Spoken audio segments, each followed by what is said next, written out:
que é holding familiar? Holding, do verbo to hold, significa segurar, controlar. Foi criada para ter controle sobre outras empresas.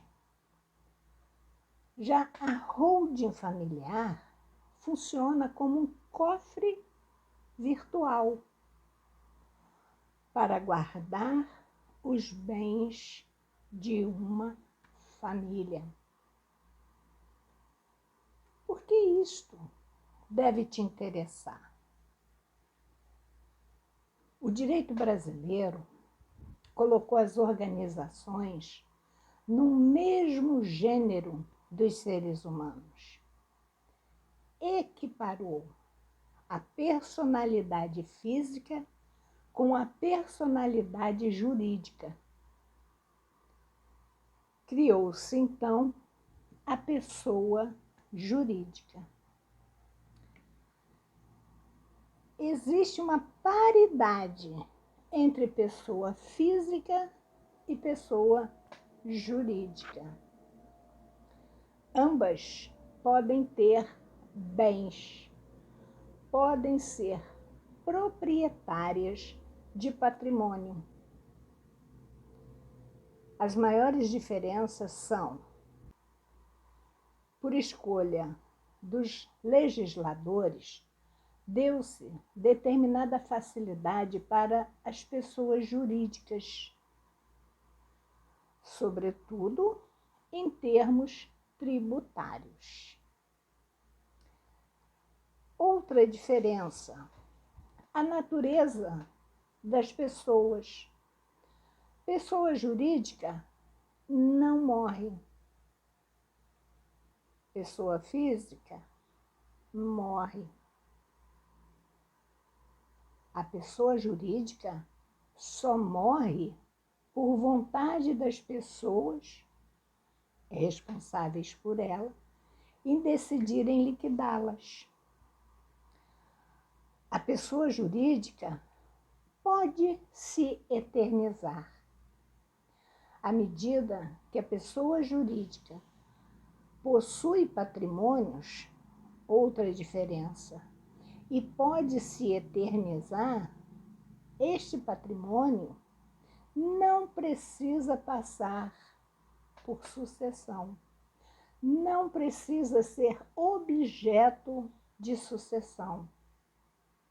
As pessoas físicas falecem e seu patrimônio é objeto de sucessão.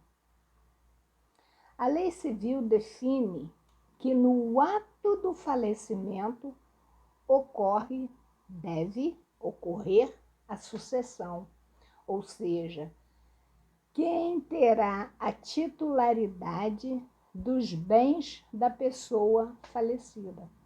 Quem sucederá aquela pessoa nos seus bens, com seus bens.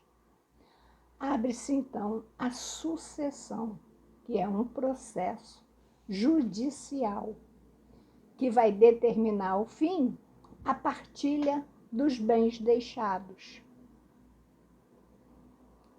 É um processo extremamente burocrático, árduo, difícil e caro. Na pessoa jurídica, não existe o elemento básico da sucessão, que é o falecimento. Então, a titularidade de tudo que pertence à empresa passa de um administrador para outro, de forma automática. Seres humanos podem também ser responsabilizados por atos da vida. Por exemplo, tem uma atividade empresária, pode ser responsabilizado por conta de quebrar aquela atividade empresária e responde com o seu patrimônio. Se este patrimônio está sob a responsabilidade de um terceiro, a pessoa jurídica, se você passou o seu bem, se a pessoa física passou o bem para a pessoa jurídica, esse bem vai ficar protegido, porque não poderá responsabilizar terceiros por atos da pessoa física. Ou seja, não pode responsabilizar a pessoa jurídica por ato da pessoa física.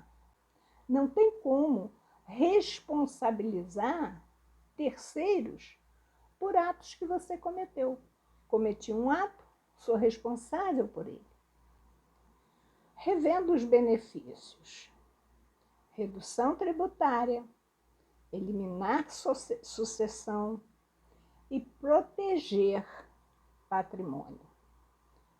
3 benefícios que não são poucos, não.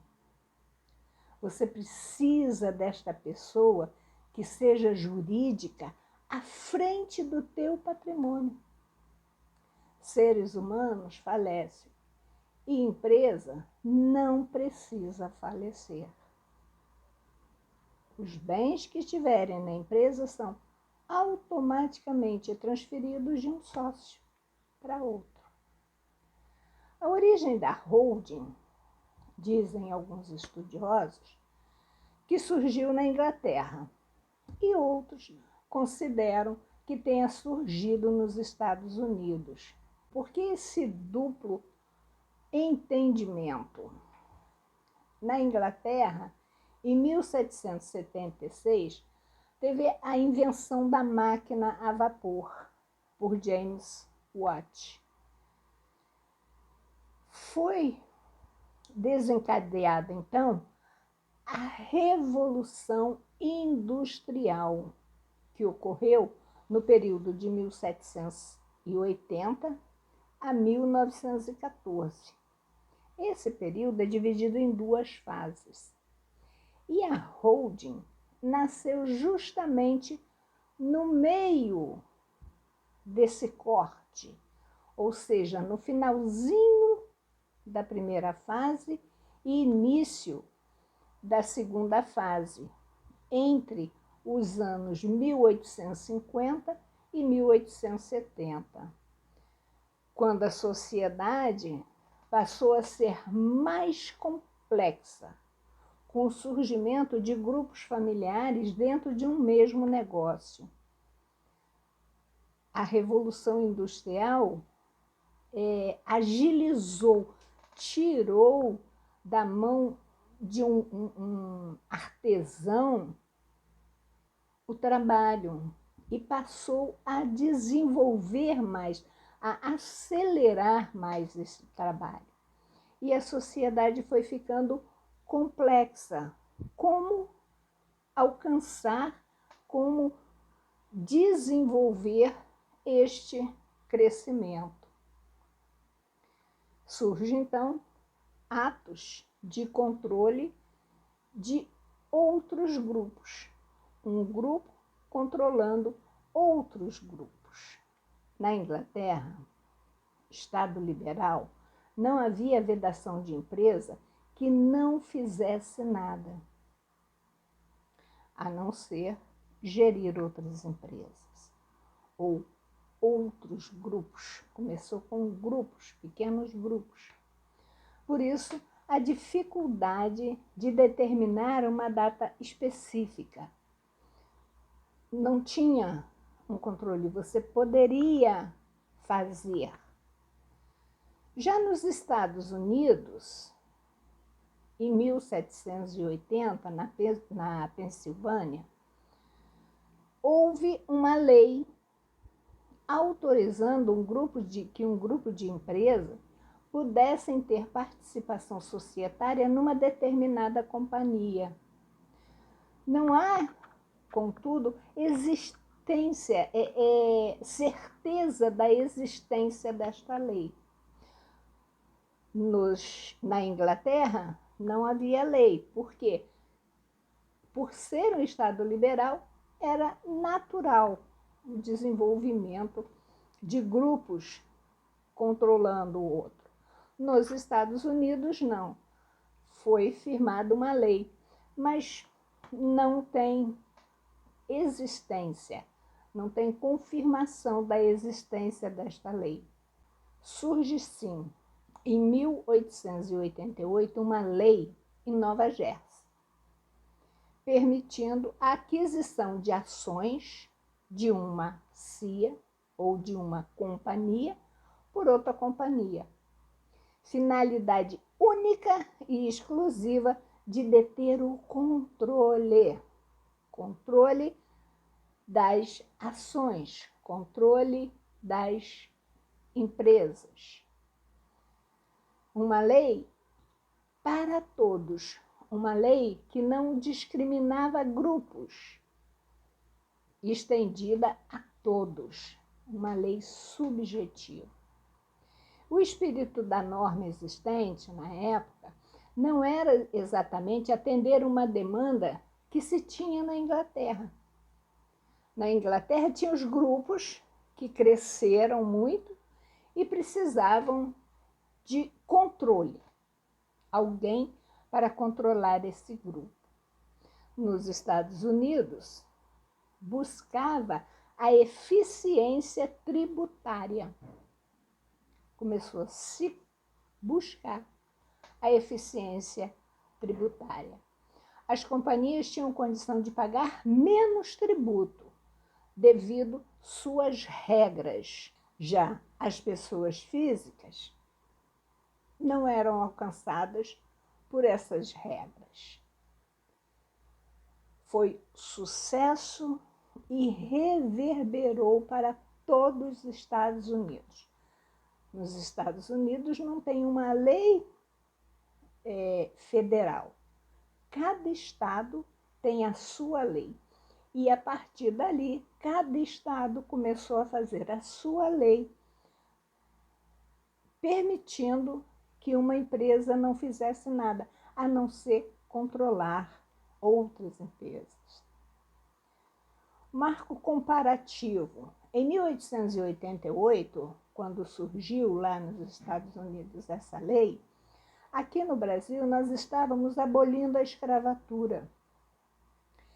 Escravatura ligada excessivamente à economia, ao setor agrícola. Os escravos plantavam, os escravos colhiam. O mundo industrial estava muito deslocado daqui do Brasil, totalmente agrícola. Por isso foi causado um atraso muito grande normativo de holding no Brasil. Somente em 1976, mais de 100 anos depois, que começou a se dominar a economia que era agrícola. Foi tirado da agricultura a economia base. Em 1850, as SAs, Sociedades Anônimas, já eram previstas no Código Comercial. Mas não se dava muito valor. Com toda a história brasileira, que eu não preciso discorrer para você, mas que passa por Getúlio Vargas, golpe militar, Ernesto Geisel, que presidiu a Petrobras entre 1969 e 1973, presidiu a Petrobras, companhia, empresa que tem várias outras empresas. E Ernesto Geisel assumiu a presidência do Brasil em 1974.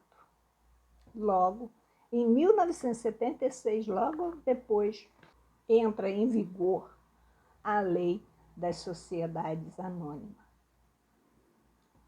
Sei que não te interessa muito saber história, mas isso que eu estou te mostrando serve para quebrar bloqueios.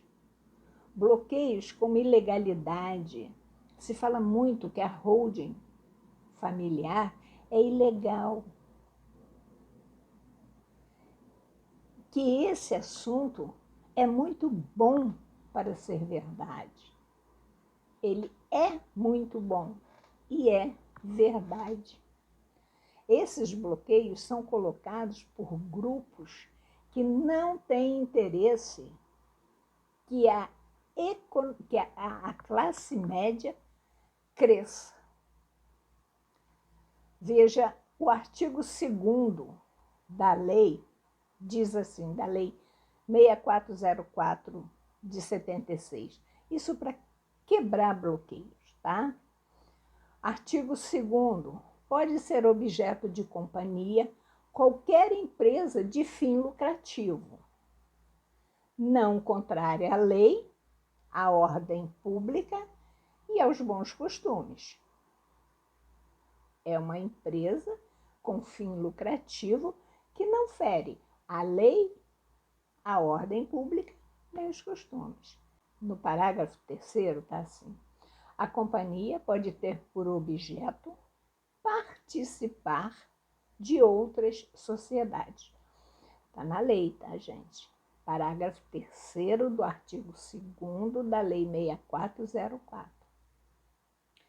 Ainda que não prevista no Estatuto, a participação é facultada como meio de realizar o objeto social.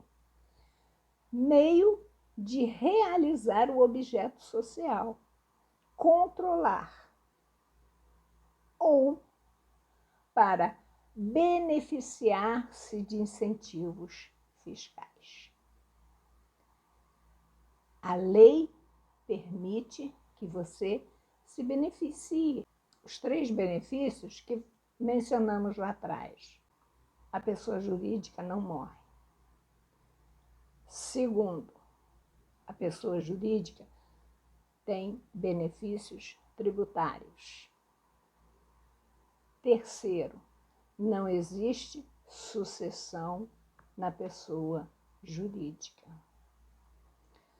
Se esse assunto foi relevante para você, esta informação foi relevante para você e te trouxe conhecimento, compartilha. Deixa seu like, se inscreva e seleciona o sininho para receber o dia, toda semana, temos informações sobre o assunto que vão te fazer crescer, transformar a sua vida.